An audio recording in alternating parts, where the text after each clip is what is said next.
Biar orang mesti maslahat buat kamu. Pas minta itu karena tomak kamu, hadun nafsi kamu, serakah kamu, tapi nggak tahu diri, pantas taura dengan permintaan. Kayak gue misalnya jongo jadi wali, iso ya tersinggung, bocah atau tirakat atau harus jadi wali. Tapi gak dongo ya Allah tersinggung, kere tahu dongo. Jadi orang kalau tidak wali itu sudah keliru terus. Jadi gue di sepuro, tapi tak kira itu akeh. Ya jajal gitu ngajak wali kok sabtu kok dirjilan. Kira-kira Allah tersinggung ngapa nyembah? Kira-kira tersinggung. Tapi misalnya kira tahu dongo kepengen kau Imam Syafi'i, apa yang tersinggung? Bocah ora di idola. Terus piye Gus?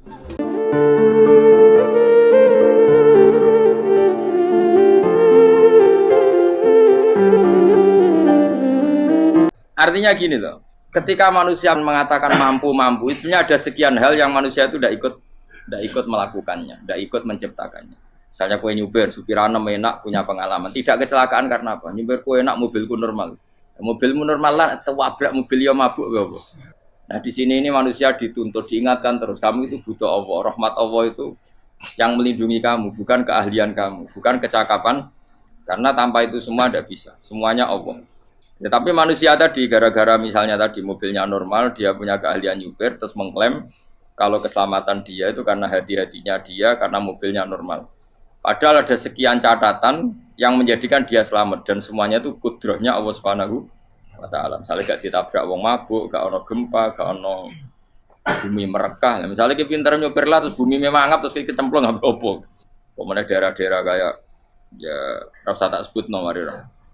Kira tahu muka siapa ya, bener mari tak sebut nomor yang ngeri.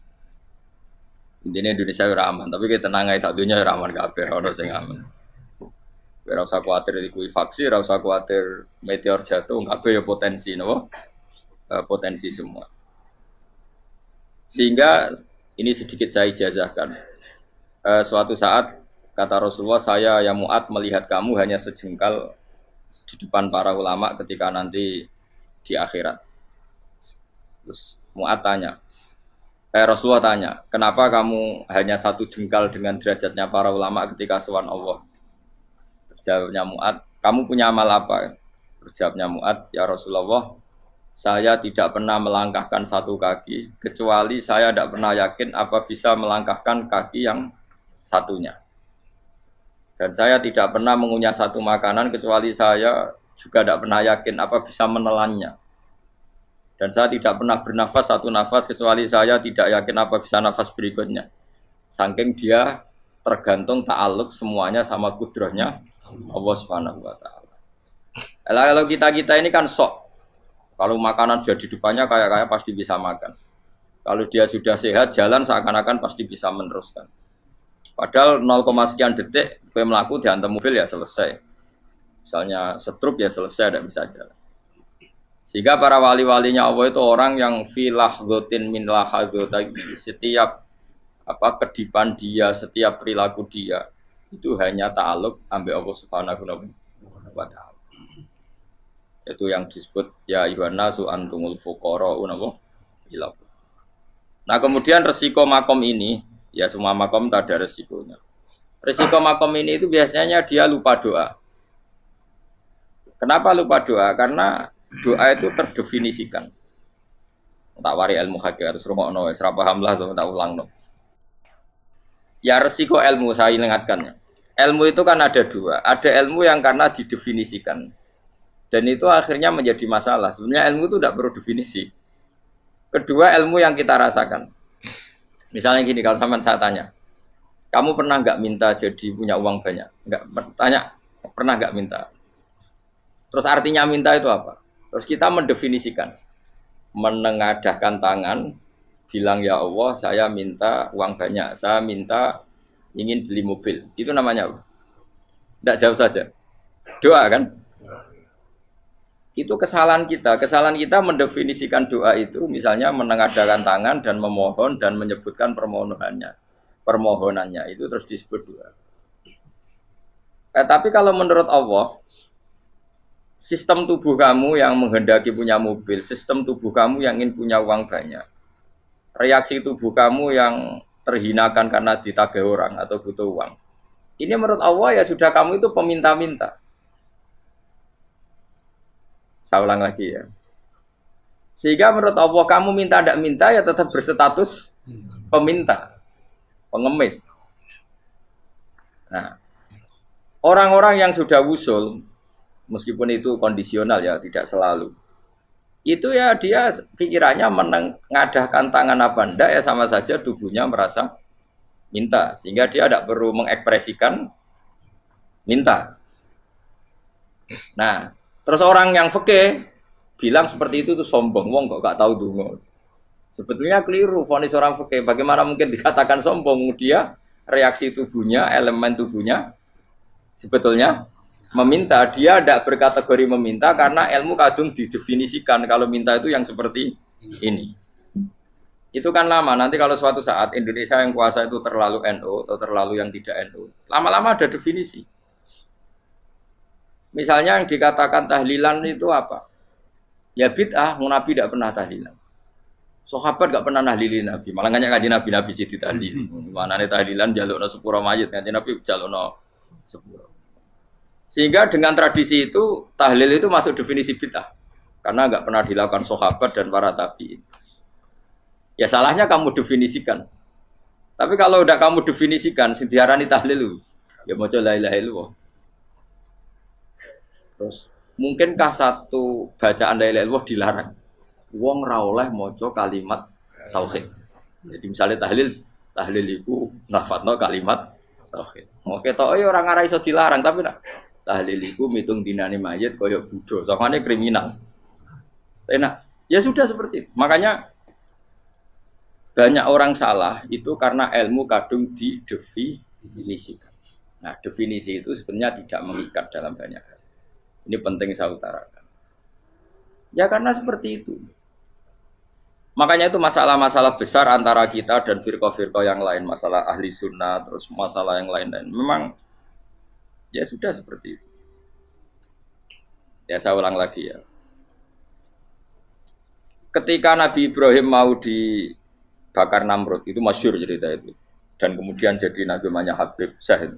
Habib Syahid itu sebetulnya hanya ngutip Habib Abdul Haddad. Jadi syair itu sebenarnya ada di Diwanul Haddad. Apa? Diwanul Haddad. Diwanul Haddad itu syair-syair Abdul Haddad ketika beliau usul, beliau mukasyafah. Terus bagian dinyanyikan Habib Syahid terus jadi populer. Saya ulang lagi ya. Tubuh kita, misalnya kamu lapar, perut kamu kan mereaksi minta makan. Andaikan kamu itu Tuhan, kan kamu tahu bahwa perut kamu itu minta makan. Tanpa kita bilang, ya Allah saya minta makan, Allah tahu kalau reaksi tubuh kamu minta makan. Sehingga orang yang tidak minta pun asal makomnya makom yang ikror, mengakui kalau dia butuh, ya namanya sudah minta. Tapi fikih kadung mendefinisikan sing darane minta itu misalnya madhep kiblat terus menengadakan tangan dan sebagainya. Ya sudah kita sebagai orang pengikut ya yang ikuti fikih, yang ikuti tasawuf sebetulnya itu definisi yang sepihak. Sehingga ketika Nabi Ibrahim mau dibakar Namrud, masyhur itu cerita itu. Beberapa hari mungkin bulan-bulan orang disuruh Namrud cari kayu sebanyak-banyaknya. Ketika kayu sudah terkumpul mungkin satu lapangan, Ibrahim mau dibakar. Pegawai Namrud itu bingung caranya mencalok Ibrahim. Mereka saking gedene napa? Api. Nak dincalok kok adoh iku ratok tengah. Nak diparekno iku kepanasan. Masyhur. Terus setan zaman iku ora akeh dadi setan tenan. Saiki kan duplikate sakeh dadi setan ra tau muncul. Wong duplikate wis napa? Akeh. Singkat cerita setan itu muncul pura-pura jadi manusia terus ditemukan manjane.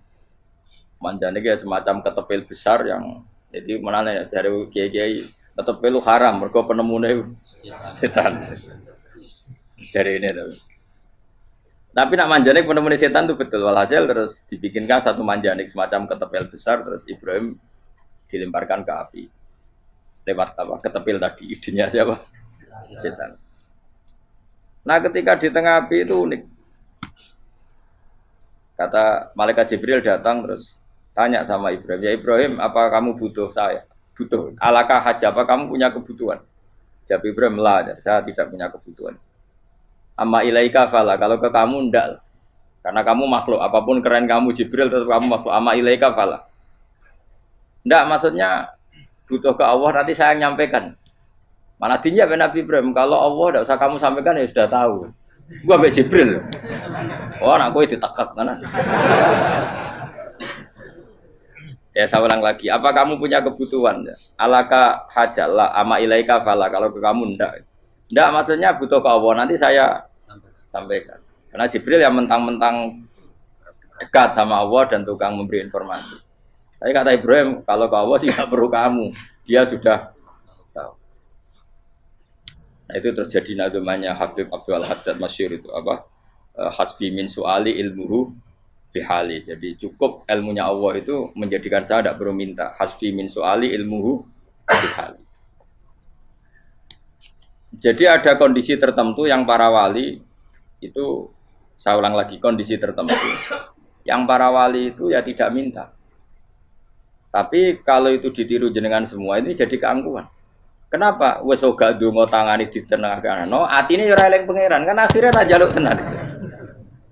Jadi gue aja niru wali-wali. Nah wali-wali itu kan misalnya tangannya tidak menengadah, tapi semua sistem tubuhnya merasa butuh sama. Saya itu pernah ya, tapi itu kondisional dan saya juga ngulang tidak mesti bisa. Ketika saya umroh itu pernah saya ada satu kondisi itu doa ya di putaran pertama toh. Di putaran pertama saya berdoa ya agak banyak di multazam. Putaran kedua mau berdoa sudah tidak berani lagi. Sampai ke-7. Hari kedua ya tidak berani, hari ketiga tidak berani. Nah seperti itu tidak bisa dibuat-buat meskipun saya juga agak ingin. Tapi ya pas itu ya nggak bisa. Gara-gara itu korban kitab hikam, ya kitab hikam yang terkenal. Kitab hikam itu pernah cerita gini. Rubbama dallahum al-adab ala tarkit tolak.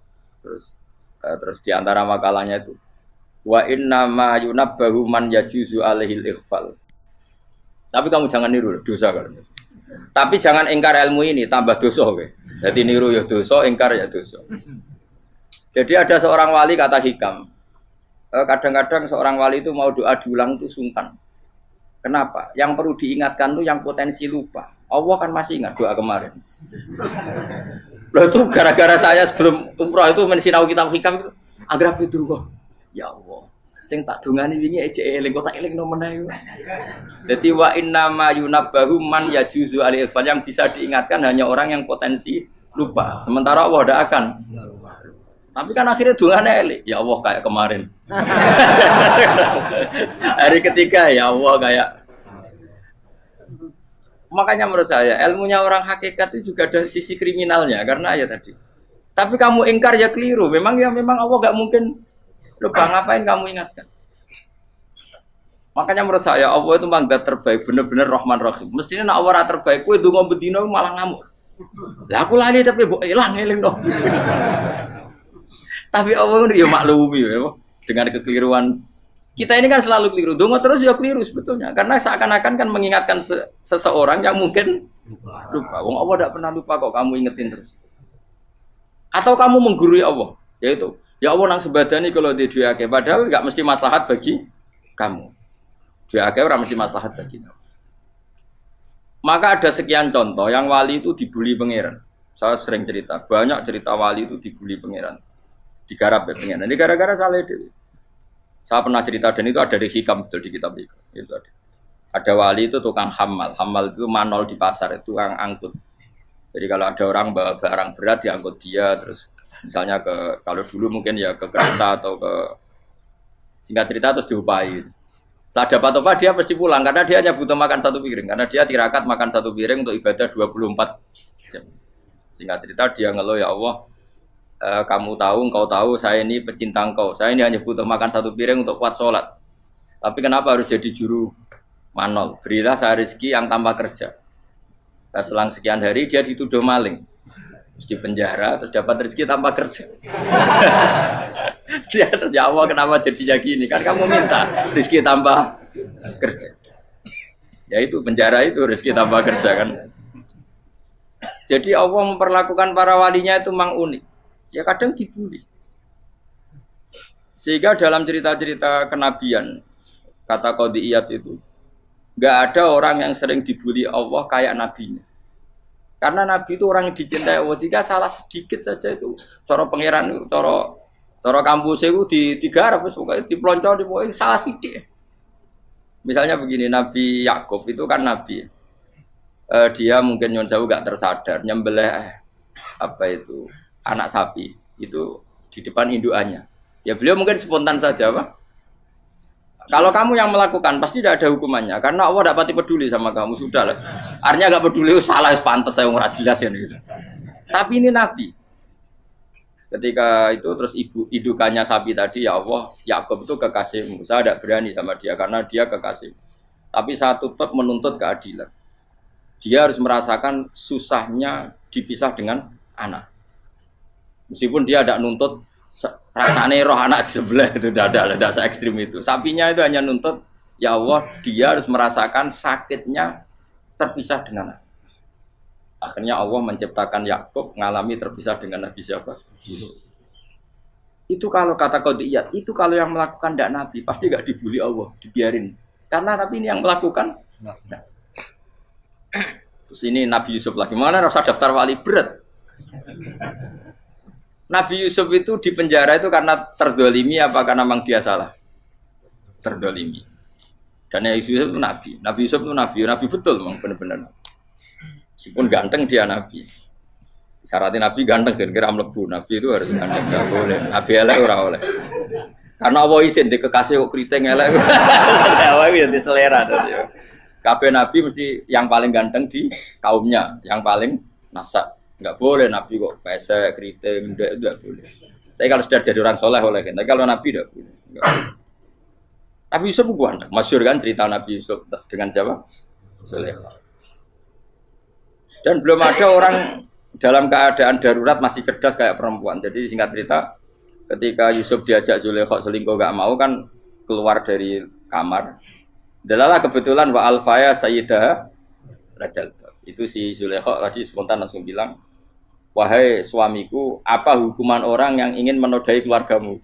Itu wong wedok. Padahal dia agak terencana, dia pun gak bayangkan kepergok suaminya. Itu dalam keadaan kepergok itu masih cerdas.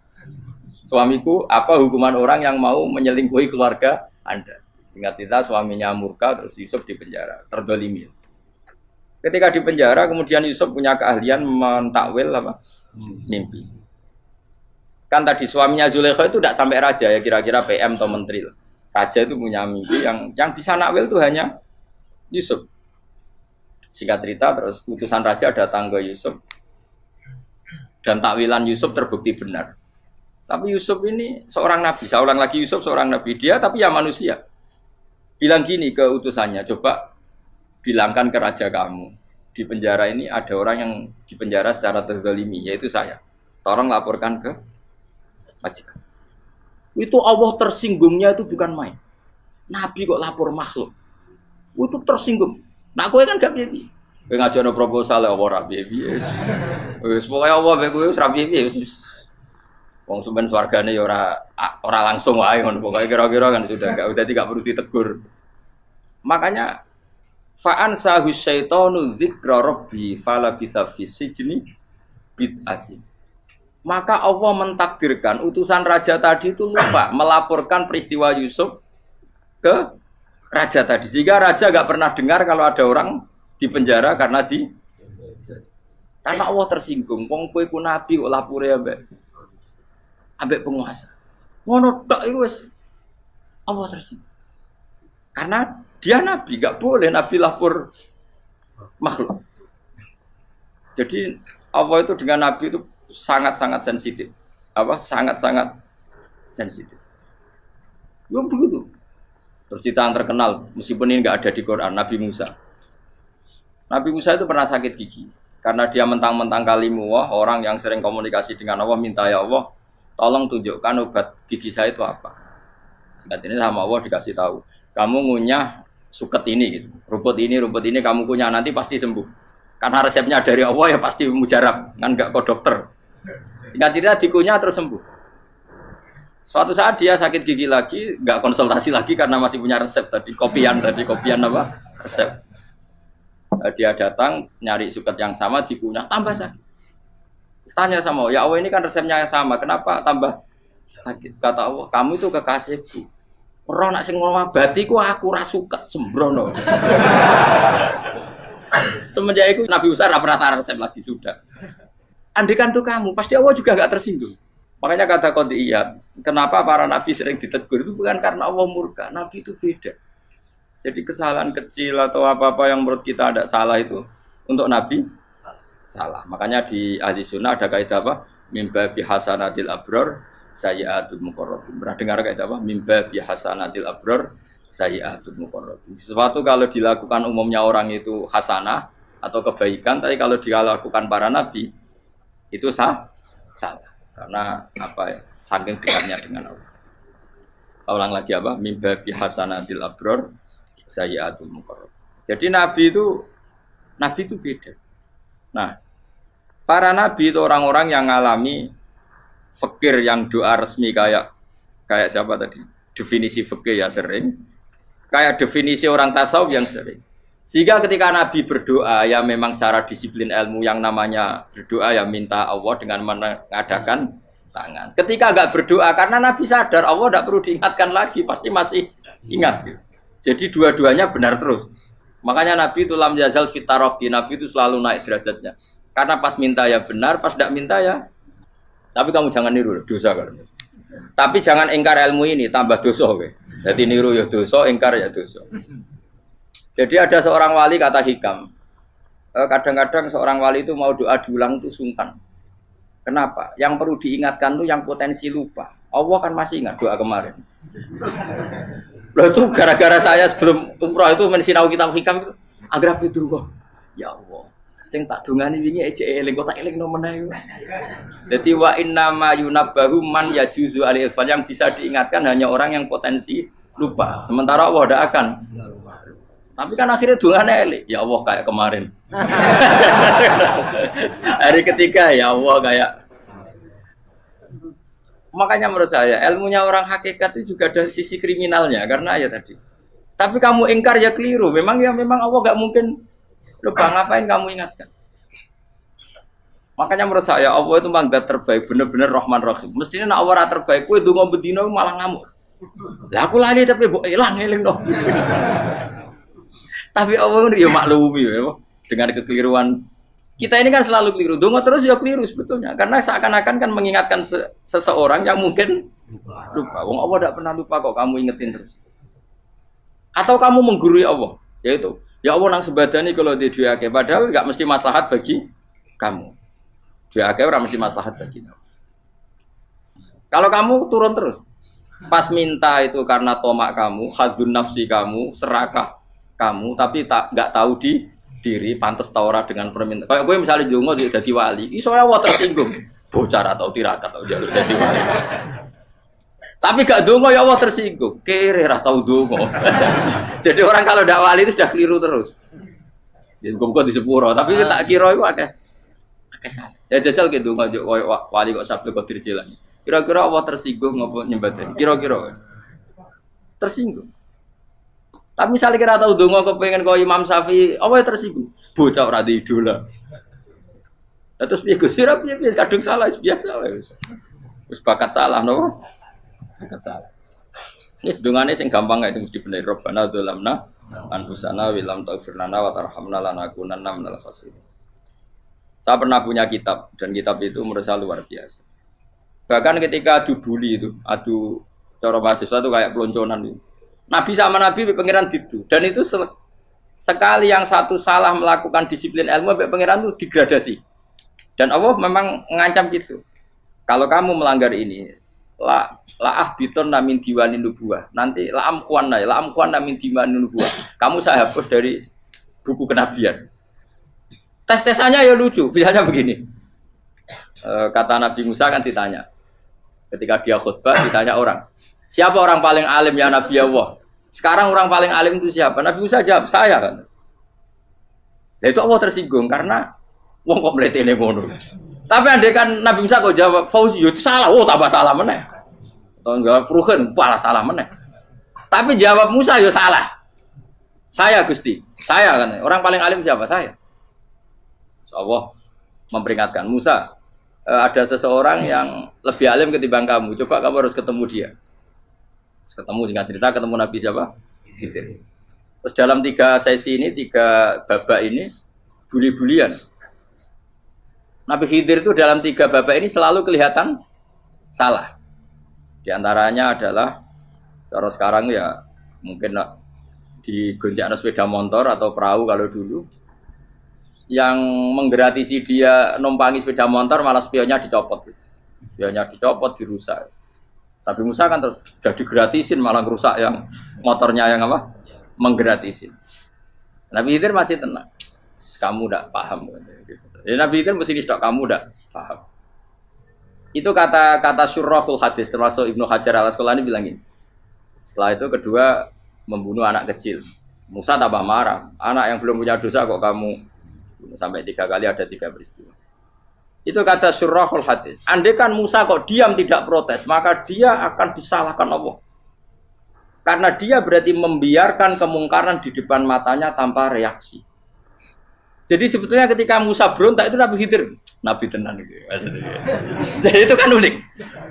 Tapi berontak yo disalahno. Dadi angel sandi tes-tesan dadi nabi ku yo angel. Misalnya kok Nabi Musa itu koyok model santri Jawa Timur. Nabi Khidir salah, nggih nderek mawon. Ya ora nabi jero barang mungkar.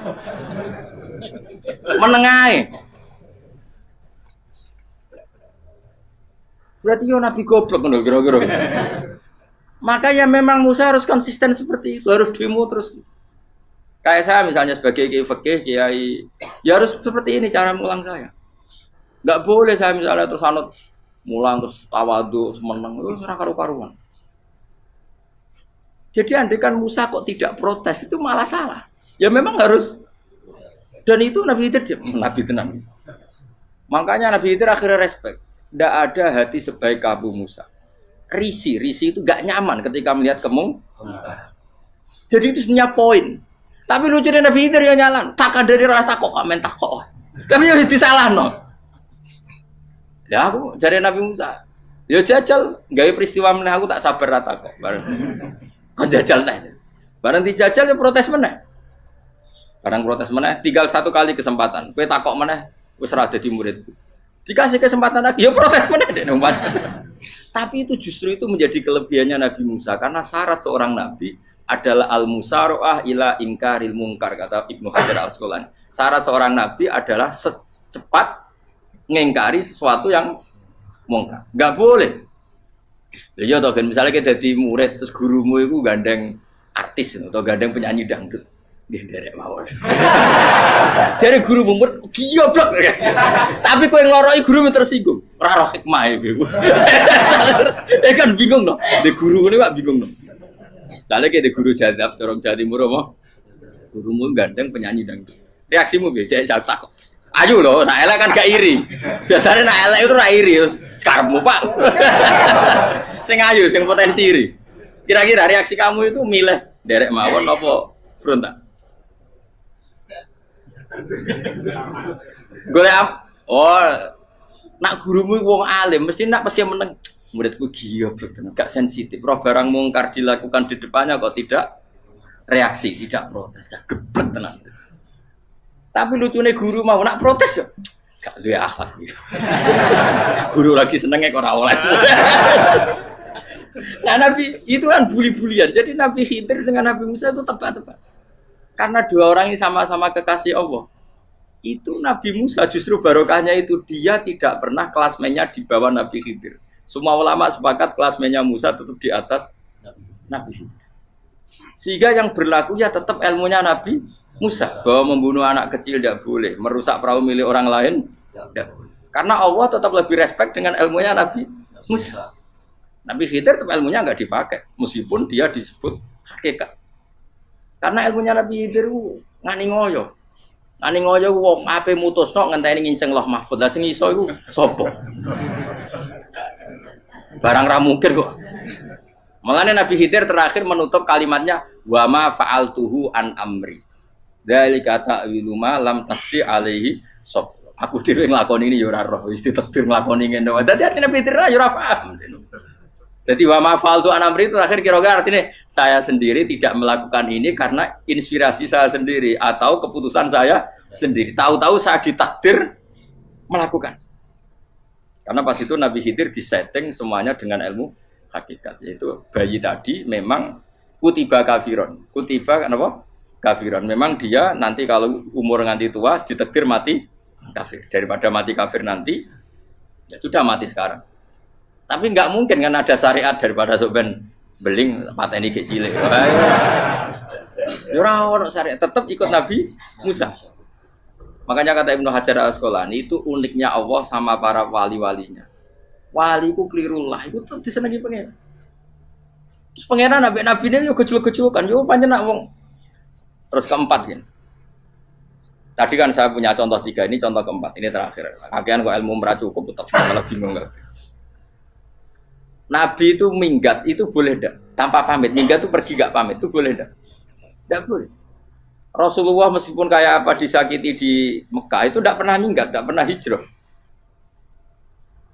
Saya ulang lagi, karena butuh izin. Tapi Allah pernah punya kekasih yaitu Nabi Yunus. Nabi siapa? Yunus. Itu Quran meredaksikan ya abako. Abako itu terjemahnya apa? Minggat. Kalau pergi itu dahaba. Tapi ini Allah meredaksikan itu abako. Abako itu ya minggat.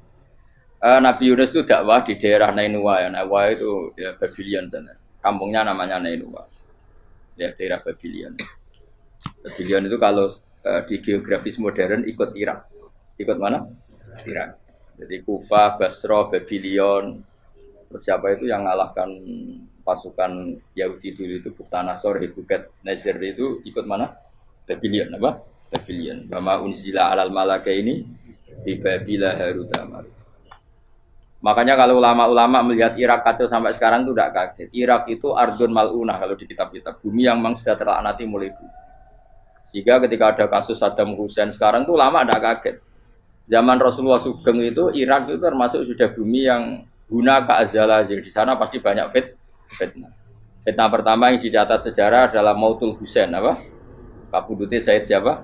Husain di Karbala. Era Imam Syafi'i adalah zaman mifnah, ulama dibantai karena dipaksa mengatakan Quran apa? Makhluk. Terus konflik-konflik sampai era Saddam Hussein terus era sekarang jadi.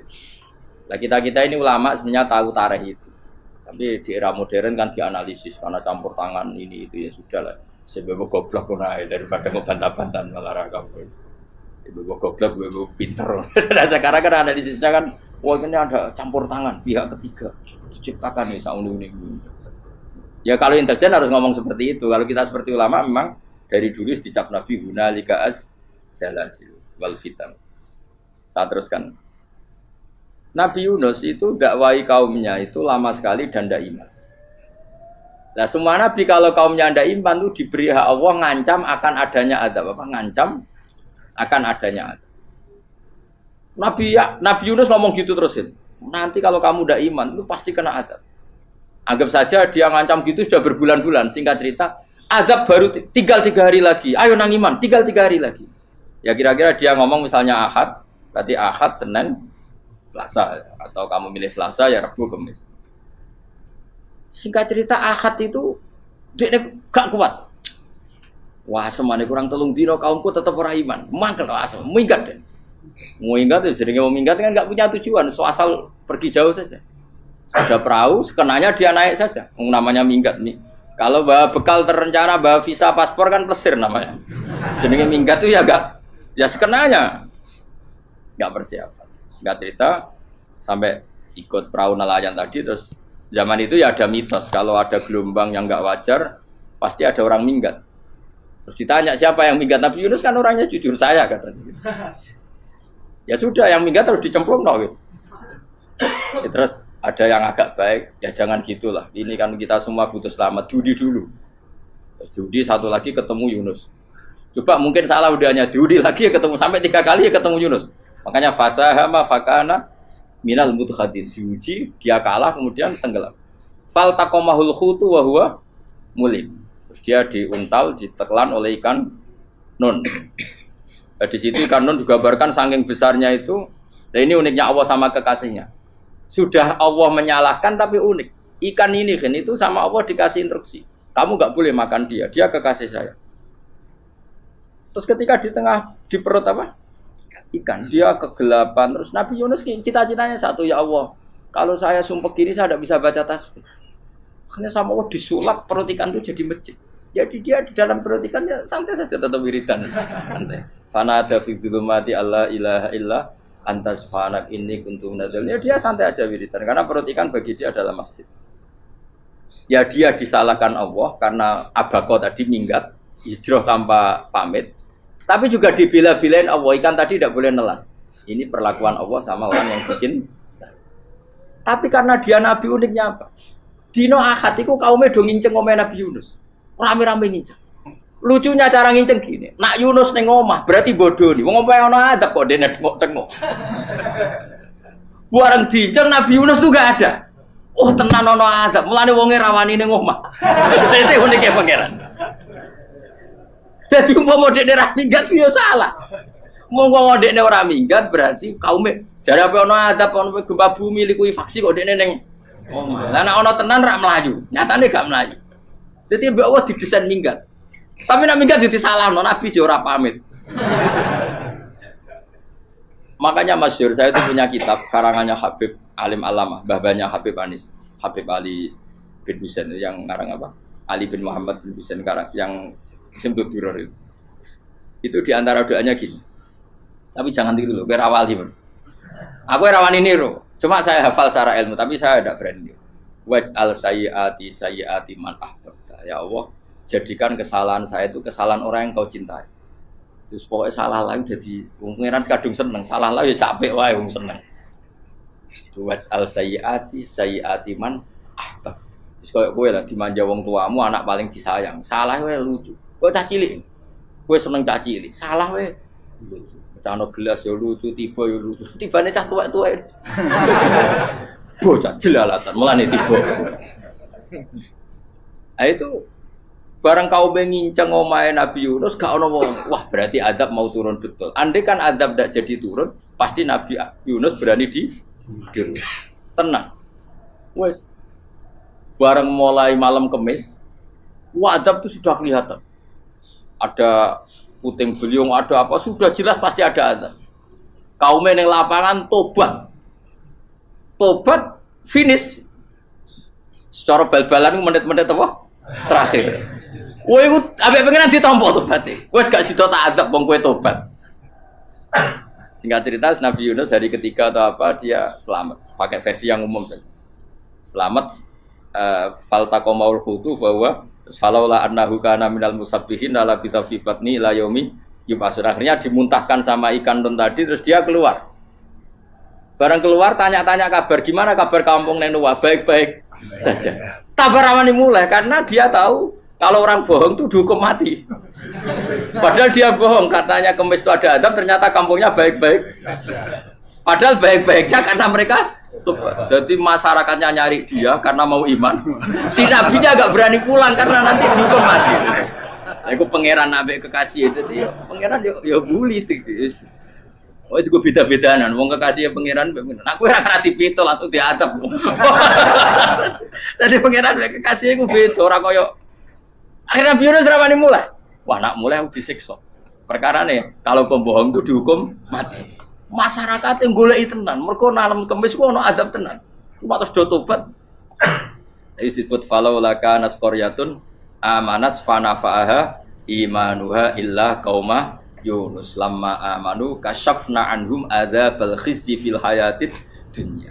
Enggak ada kampung yang saya adab kecuali kasil tak adab, kecuali kaum Nabi Yunus. Aku semeh ngadab lho, pas menit terakhir peta adab tobat. Akhirnya rasido dari pangeran. Iku kaum Nabi sinten? Iku yo barokah minggate Nabi Yunus. Lah iku nabi. Wong kliru kok barokah. Iku nabi. Umpama Nabi Yunus ora minggat, kaume berpikir Yunus bohong. Wong ape ana azab kok tengok-tengok ning omah. Tapi pas minggat tenan yo disalahno pangeran, minggat kok gak paham. Hikmah. Amalane kira usah protes. Wali itu beda, kekasih pangeran. Itu sama dengan sing dialami Rasulullah sallallahu alaihi wasallam ning Sulhul Hudaybiyah. Semua perjanjian itu salah secara hukum fikih. Bukan salah lagi, sangat salah cara ukuran fikih. Sehingga semua sahabat itu protes kecuali Abu Bakar As-Siddiq. Cuma semuanya omong Umar, tapi semua sahabat aslinya ya. Mencoba di antara perjanjian gini. Pertama kan, enggak biar sampean enggak terlalu jadi teroris, enggak terlalu jadi ekstremis. Memang tidak usah jadi teroris, tidak usah terlalu jadi teroris. Semua itu mungkin, Kang. Ning dunia semuanya mungkin. Singkat cerita Nabi itu sudah di Hudaybiyah. Hudaybiyah dengan Mekah kan tinggal sekitar paling 40 kilo. Saya pernah itikaf di masjid yang pernah dipakai Hudaybiyah.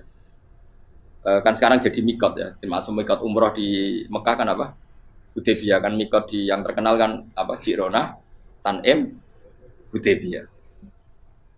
Itu perjanjiannya tuh gini. Perwakilan dari Quraisy namanya Suhail bin Amr, siapa? Suhail bin Amr. Perjanjiannya gini, Muhammad kamu tidak boleh masuk Mekah. Kamu boleh masuk Mekah itu tahun depan.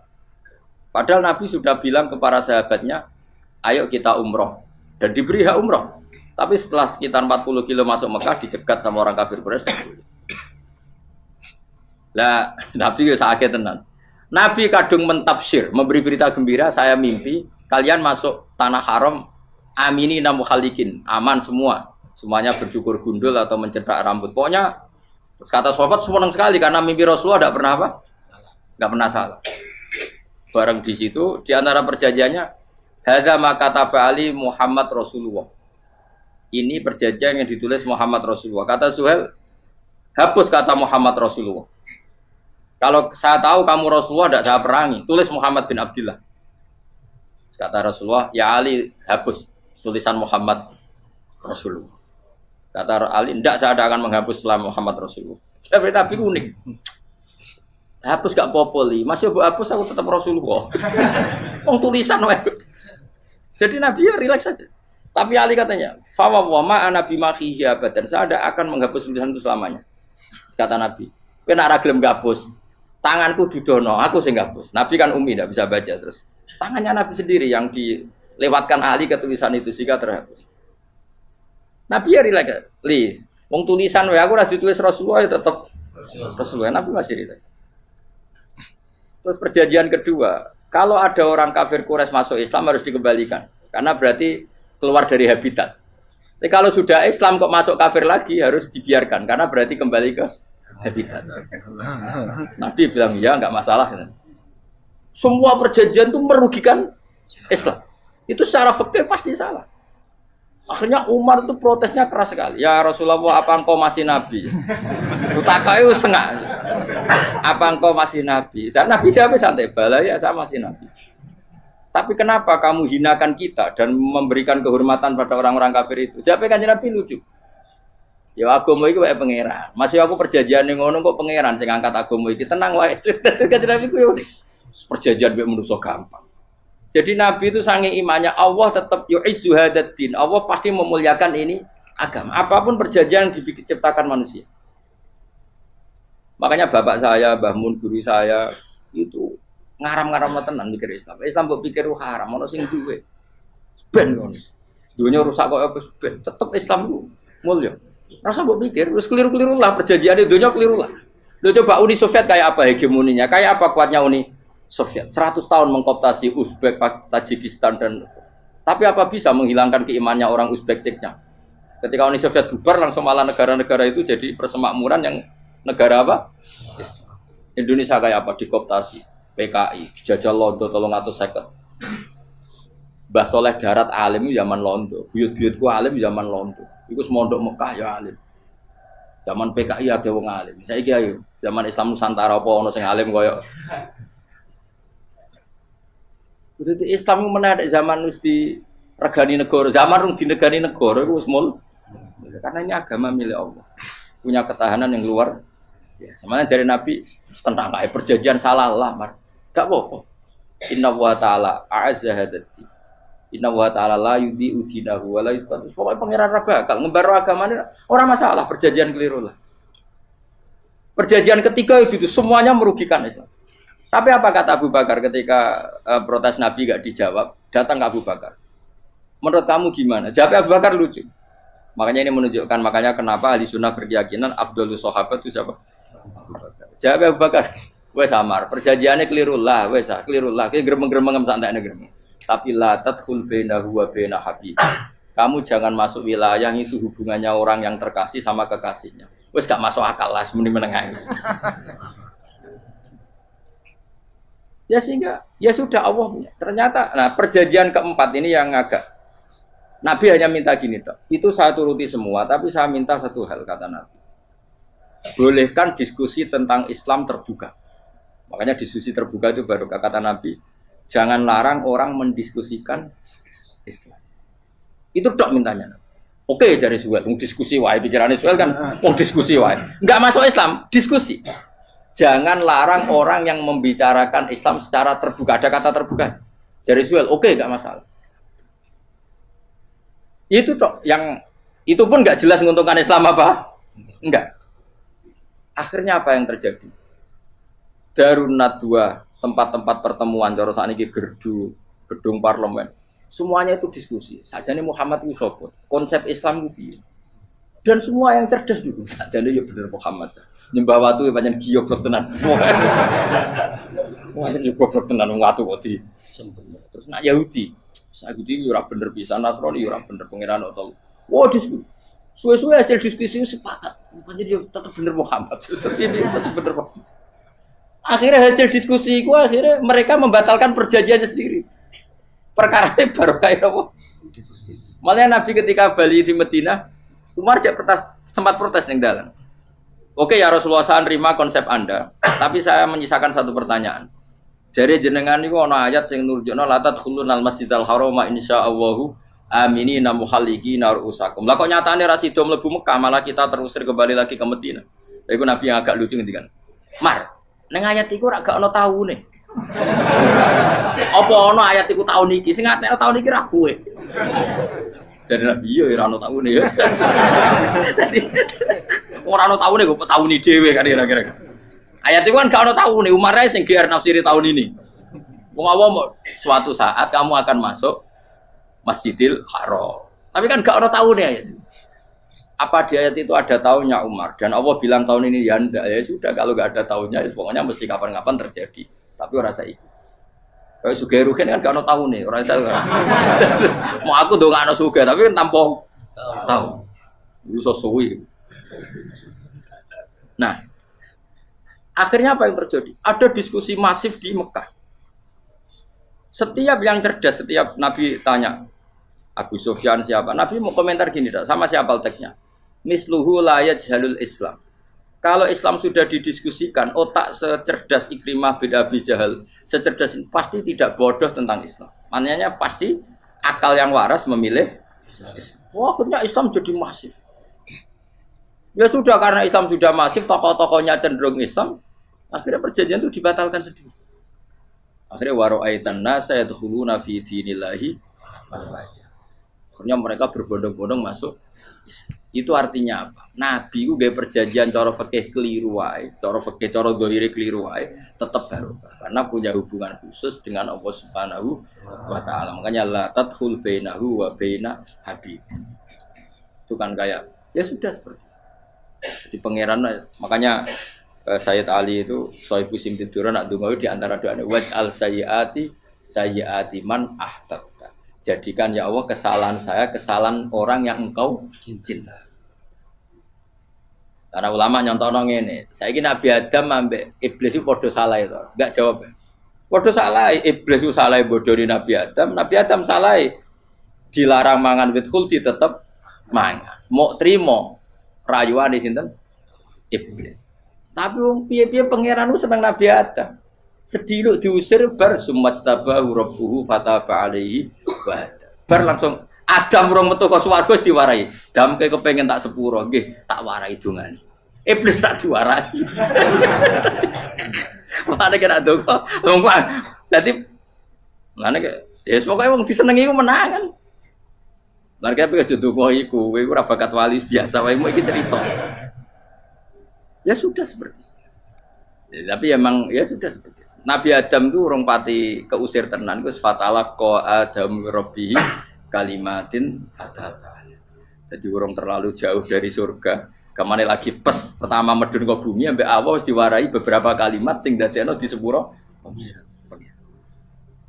Qawat al sayyiati man ahbabta. Ini penting kalau atur. Mulane wilayah-wilayah kenabian itu wilayah yang kita tidak pernah tahu detailnya, tapi kita yakin Nabi itu para kekasih Allah. Dan agama Islam itu juga agama paling diridhoi. Maka di zaman apapun, kecewa apapun dengan perjanjian dengan negara maupun dengan dunia, Islam tetap dihormat pangeran. Wis ora usah kuat. Mikir Islam ku keliru. Nangit mayo oleh nak mikir keliru. Agamane pangeran kok pikir. Saya masyhur. Sayyidina Umar itu kan khalifah paling sukses masalah futuhat. Di masalah apa? Futuhat. Dan Ibnu Umar setiap jalan-jalan itu dibully sama orang-orang. Ya Ibnu Umar, mbok ya kamu itu minta sama bapak kamu supaya dia nyebut penggantinya siapa. Atau bikin suksesi lah. Jangan kok dia khalifah sukses kemudian tidak jelas juntrungannya. Kan dia tetap mati suatu saat. Saking enggak kuatnya Abdullah bin Umar nya matur, ya Abah, engkau harus suksesi. Siapa ya pemimpin setelah jenengan? Lah kenapa? Orang-orang bilang kalau ada orang misalnya penggembala kambing terus ditinggal gelanggang itu dianggap dosa karena kambingnya pasti kocar. Apalagi ini urusan umat. Kamu tahu-tahu mati sebelum sesi ini pasti kacau. Umar langsung marah. Agama Islam juga sama dengan kambing kata Umar. Agama Islam agamane pangeran, mesti diurusi pangeran. Aku mau khilafah. Aku mau sukses. Ben aku ora usah mikir. Engko ora diurusi pangeran. Jadi Umar itu justru sange hormatnya sama Islam itu dengan cara gak mau mikir Islam. Gak mikir berarti gak khidmah ya, tetap mengkhidmati Islam. Seperti saya ini kan yang khidmati Islam lewat mulang. Tapi aku ora tahu mikir nasib Islam. Islam ora kondang piye. Ditinggal Abu Bakar mlaku, Umar mlaku. Wali Songo mbek kowe rak mulya Wali Songo. Saiki durus mudin yo mlaku, durus KUA yo mlaku. Durus mubalek sing kadang matre ku yo mlaku. Berapa kiai sing dadi oknum perkara proposal? Ya agama yo. Wong bapak udah kanca kiai ku mudin, anake mondok. Bareng saking suwene dadi mudin, zaman iku mudin urung untuk gaji kono negara. Anake njuk dhuwit muni spontan. Cung ora ono mati kok njuk dhuwit. Mergo nek ora ono mati ra entuk rezeki. Cung ora ono mati kok njuk dhuwit. Ngono iku agama ya ra piye-piye juga. Mergo agama iki diurusi Allah. Ayo nabi palsu ben kira wae mulai Musailama sampai Musotek sampai Lia Eden. Kurang lagi. Mulai wali palsu koyo Rama Dosa Rama sapa iku. Woi ono kabeh ora masalah. Uni Soviet kayak apa mengkooptasi Ceknya Uzbek. Akhirnya ya kalah Uni Soviet. Saiki Ceknya Uzbek dadi negara apa? Islam. Kayak apa? Donald Trump, Islamfobia. Tapi sekarang orang Amerika malah berbondong-bondong masuk apa? Islam kaya. Mbok pikir malah Islam mbok konsepi malah rusak. Mergo terus di metodologi. Harusnya penyebaran Islam itu begini. Harusnya Mbah Mungkira pangeran kok muni harusnya. Wong Islam kadang melaku ya lewat mudin. Saya itu punya santri ini kisah nyata. Itu lahirnya di Bali. Itu bisa baca Fathul Mu'in. Lahirnya di Bali. Bahkan dia ketika SD itu tukang mimpin lagu Hindu. Lagu Bali apa Hindu apa Buddha? Hindu. Karena dia ketua kelas. Tapi Islam. Semua cuma. Jadi dia ikut. Gara-gara apa? Jadi babai itu bakal sate yang Bali. Ya bakal sate. Berhubung sukses, ponakane misalnya ini diajak. Orang Madura kan gitu. Aslinya orang Madura. Setelah kampung itu menjadi kampung Muslim, lama-lama berkebutuhan punya masjid. Berhubung wis anake kiai ana masjid mosok ora di wong alim. Akhirnya anake dipondokno di Jawa. Pondokno di Jawa iso maca muin terus ngaji sama saya. Jadi saya iki ning Bali kok ana wong ora muin, ya ana santri di Bali maca Fathul Muin. Ning Jawa kadang wong ora iso maca muin. Jadi mau bakal sate muter. Kayak Islam di Indonesia gara-gara pedagang Gujarat, meskipun sejarah itu diperdebatkan ya gara-gara dagang karena mereka Muslim ya akhirnya menyebarkan apa? Jadi semudah itu Allah. Termasuk konflik Ali bin Muawiyah itu barokahnya sama susahnya konflik itu masih banyak barokahnya. Sayyidina Ali sama Sayyidina Muawiyah karena kita ahli sunnah ya tidak menyalahkan salah satu madzhab ahli sunnah. Itu barokahnya beliau konflik itu banyak sahabat yang migrasi. Ada yang ke Cina, ada yang kemana-mana. Termasuk yang diyakini para sejarawan ada yang ke Selat Malaka. Termasuk akhirnya sampai ke Baros itu. Barokahnya orang nggak nyaman di Yaman itu di Syria sama di Irak. Akhirnya Islam oh sudah. Andai kan nggak ada konflik itu, mungkin penyebarannya juga lambat. Makanya saya bolak-balik bilang, setan itu ono goblok. Gomko ora melok ngaji saiki. Setan ora goblok piye? Kalau ada anaknya kiai 5 lanang kabeh sih, alim kabeh iku didu. Mergo rebutan pondokin. Aslinya pondok satu titik di desa itu. Misalnya yang beduan ya di meja. Gara-gara tuh konflik itu terus sing sitok minggat ning Kalimantan. Gara-gara anak kiai yo gawe pondok ning Kalimantan. Sitok minggat ning Sumatera, anak kiai yo gawe pondok ning Sumatera. Cara setane gak ngedu, malah pondok tetap satu titik. Tapi setan itu goblok, ora roh. Akibat ngono iku ora roh. Akhirnya dulur didu menyebar. Ada wong soleh menyebar ning ndi menyebarkan sujud, menyebarkan Jadi setan yo ono goblok. Muga-muga ora ngaji, muga ora ngaji dene roh. Ono ngono ora usah ngono. Andai kan tidak diudik kan satu titik. Nggih betul. Tapi setan niku nek ana wong soleh iku didu. Nak didu ana sing kecewa minggat. Lah mingate wong soleh ndak ape gawe apa? Masa ape gawe dugem. Lan kula anggere ana wong soleh tukaran Gus iku tukaran gara-gara tukaran sak minggat ning Papua ya alhamdulillah. Apik. Kula niku rak Gus kancaku ya Gus sing minggat ki kuat. Angger pamit kula ora tau tak tangisi. Nuwun kok minggat to bener. Mingate Gus ndak ganti piye. Paling yo gawe pondok apa gawe opo. Lah setan nganti saiki belum tahu. Mulane muga-muga ora roh. Jadi artinya nak pangeran ngersakno iku segampang itu. Lah coba di Ponegoro kan konflik sama keluarganya yang dulu ada yang mungkin sebagian pro Belanda. Ning Sulawesi ya tetep gawe napa? Pon. Engko ning gone wis pokoke angker ning dindi. Wali Songo ya. Sunan Kalijaga agak pati cocok mbek buyut Sunan Kudus. Rapati cocok akhirnya dakwah ning kidul di daerah kene. So akhirnya ono ya mono dakwah rong khatam terus. Terus dadi Islam macam-macam. Satu terus no. Tapi ya baru kayak gue no Islam dok Tingkir, dok Solo, dok Jog. Cara rapati tukaran Sunan Kalijaga men ngewangi Sunan Kudus, Sunan Bonang dan gue berhubung baru kayak tukaran sidik-sidik. Jadi bahasa saya itu buyut-buyut itu Sunan Kudus itu dukung Arya Nopo. Penangsa. Sekali Joko dukung mungkin itu. Stowijoyo. Pokoknya kurang satu terus-terus. Wah, saya mau Jogja diulang Kudus, buyut-buyut keluar itu yang Kudus. Serasa dijero-jero. Jelas barokah. Mau meratu karan ya utak-utak neng Pantura. Barokah itu karan ya dong. Jadi, tapi rasa terus. Nah, ngono tukaran barokah rasa meningon. Pokoknya nak pengangeran sing ngersakno kabeh baru. Tapi rasa diciptakan. Ono suami istri pegatan terus. Ya kadang ya baru kasing wedok untuk bojo luwih bener. Akhirnya alhamdulillah saiki bojo wapian.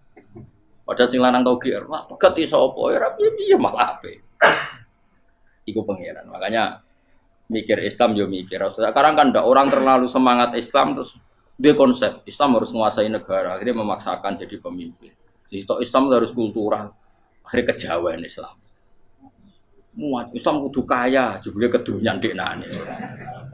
Islam kudu fakir, bebas hisab, kefikiran akhirnya buruh Cina.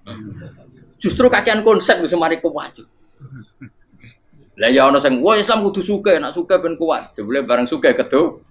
Ana sing milih fakir ae ben tambah hisab, kefikiran nek Islam buruh Cina. Islam harus merebut negara supaya ada konsep khilafah. Pas ngrebute wis ngafir-ngafir wong akeh. Pas prosesnya wis dadekno perkara. Islam harus kultural, juga main-main gong wae malah sindinan terus. Rasido dakwah, mergo kakean apa? Kultural ora usah dikonsepis ben mlaku. Pangeran dhewe sing ngatur Islam. Kayak apa agama ini pernah ditinggal orang-orang terbaik. Mulai para sahabat tabi'in sampai wali songo, nyatanya tetap berjalan. Iku nunjukno agama ini diurusi Allah Subhanahu wa taala. Napa khidmah wae. Kayak saya yang mengkhidmah Islam. Khidmah itu berbakti memberi pelayanan pada Islam. Tapi ra usah ngrasa mimpin apa Islam, apalagi membuat konsep untuk Islam. Justru konsep kita ini nanti yang merusak.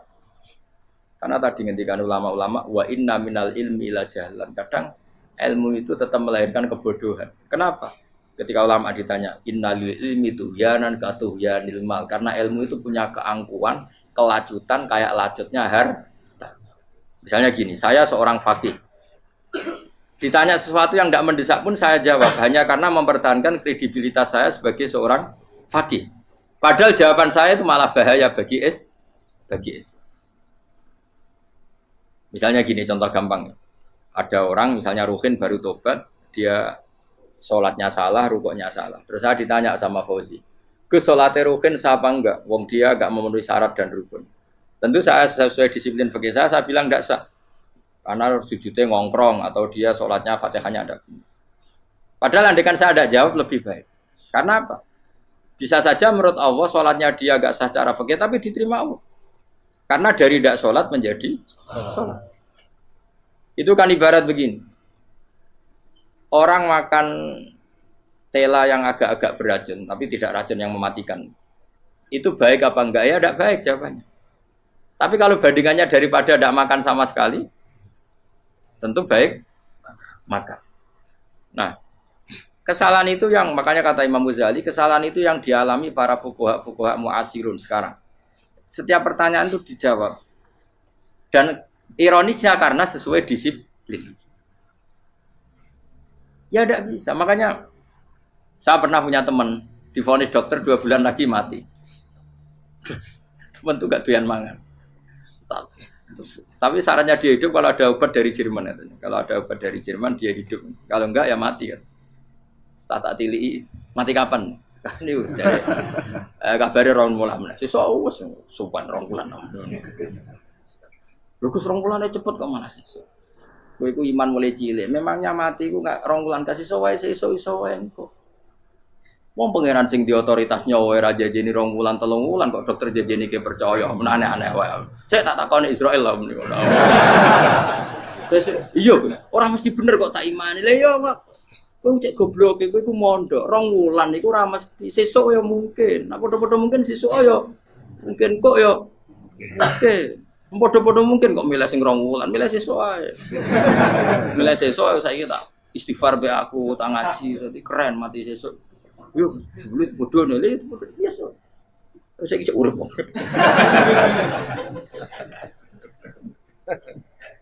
Ya karena tadi sesuatu yang enggak otoritasnya itu kita ini kan jadi orang aneh. Agama mulai dulu mengajarkan kita beribadahlah kepada Allah seakan-akan kamu mati besok. Nak kowe santri tenan tanpa diancam mati 2 wulan iku nek ibadah kok mati sesuk 2 wulan itu kesuwe. Lho kula nganti saiki perasaan kula nggih urip mesti. Mulane kula duwe dhuwit 200.000 cara kula nggih kathah. Urip nganti sesuk ya duwe dhuwit 200.000 aki ya. Ana wong butuh dhuwit akeh mergo nyongkone urip suwi. Kita ini butuh. Makanya kula suwun semuanya anut para nabi dan kalau ada kesalahan para wali, para nabi, itu kesalahannya apa? Mimba bi hasanatil abrar sayyiatul muqarrabin. Jadi nabi itu karena hubungannya dengan Allah sangat apa? Dekat. Sehingga hal-hal yang cara dohir itu salah, tapi itu menjadi berkah. Dan kita tidak pernah kayak apa sulhul apa Hudaybiyah. Makanya kata Abu Bakar nggak ada sulhun a'dhamu minal Hudaybiyah. Nggak ada perdamaian yang lebih afdal ketimbang Hudaybiyah. Makanya saya itu termasuk ulama yang setuju, misalnya di McGill di Amerika atau di Kanada itu kan ada Islamic Studies. Saya pernah ditanya, Gus, kalau ada sekolah perbandingan agama, menurut kamu setuju enggak? Saya bilang enggak masalah. Yang penting asal yang dikaji itu Islamnya, bukan orangnya. Kalau yang dikaji orangnya ya copet Indonesia ya Muslim. Kadang koruptornya ketua partai Islam. Wonge kan macem-macem. Yang dikaji Islamnya loh, asal yang dikaji Islamnya. Jangan orangnya. Orangnya bulet-bulet. Wah, juara lah no. Juara. Karena pikiran saya niru Hudaybiyah. Ketika Islam didiskusikan secara masif, tetap yang unggul itu Islam. Makanya Rasulullah minta, enggak apa-apa, semua perkara saya setujui, cuma jangan larang orang mendiskusikan Islam. Artinya di Mekah, di Darun Nadwa, di pojok-pojok kampung, di perapatan-perapatan orang tanya, sebetulnya Muhammad itu maunya apa? Terus mereka ada yang bilang, ya Muhammad kepinginnya wong nyembah pangeran. Pangeran itu apa sih? Gaya langit bumi. Akhirnya sing situ iya, pangeran di pantas sing gawe langit bumi, pangeran ora tahu saya apa-apaanan. Soalnya sing mulai cerita iya, aku tahu nyembah pas duyoi luwak. Sampai aku izin pangeran kudu duyoi. Soalnya sing cerita meneh, aku tahu pas nyembah pas tangane coplok. Waktu cerita kenaifan-kenaifane pangerane itu. Ya gara-gara boleh dulu nggak boleh dilarang oleh negara. Negara itu pinterin Nabi ya. Mau aku jaluk orang boleh mendiskusikan. Karena kalau didiskusikan pasti ja'al haqqu wa zahaqal. Mun kula terusna. Inna wa yusmi'u may yasha wa ma anta bimusma'in man fil kubur. Fa alam tarono ta ora ngerti sira eta alam tekse ora ngerti sira ana wa ing satuna wa ta'ala iku anzala nurono sapa Allah minas sama'i sanging langit. Awan nurono ma'an ing banyu. Fa akhrajna mongko ngetokno sapa ingsun fi tetep ing dalam dawa akhirna iltifatun ta iltifat. Iltifat itu pindah anil ghaibati sanging dhamir ghaib. Mestine kan fa akhraja, tapi dadi napa? Fa akhrajna. Harusnya kan Allah menurunkan hujan dari langit kemudian Allah mengeluarkan beberapa buah. Tapi diganti apa? Fa akhrajna. Kemudian kita Allah maksudnya. Kami Allah menurunkan bihi sebab anane mak samarat ing boro-boro buah. Mukhtalifan ingkang werna-werna apa alwanuha pira-pira wernane samarat. Maksudnya Allah ingin menunjukkan kekuasaan. Sekarang orang sama-sama dari sperma. Ada yang kafir, ada yang mukmin, ada yang kriting, ono sing bangir, ono sing elek. Anggap aja kayak buah. Buah itu dari tanah yang sama, dari air yang sama. Kemudian melahirkan buah yang beda. Memangnya misalnya buah sing kecut ya ning bumi Indonesia. Pinggirnya ditanduri pelem manis yo ning bumi Indonesia. Mestinya kan kalau buminya sama kan nak kecut kabeh, nak manis. Tapi ternyata enggak. Allah bikin buah yang macam-macam rasanya, macam-macam warnanya dari tanah yang satu, dari air yang satu. Itu kenapa gitu? Ya saking kudrahnya Allah, saking kekuasaan Allah. Mustalifan khali warna-warna apa alwanu habra warnane samarat ka asdara kaya dene ijo.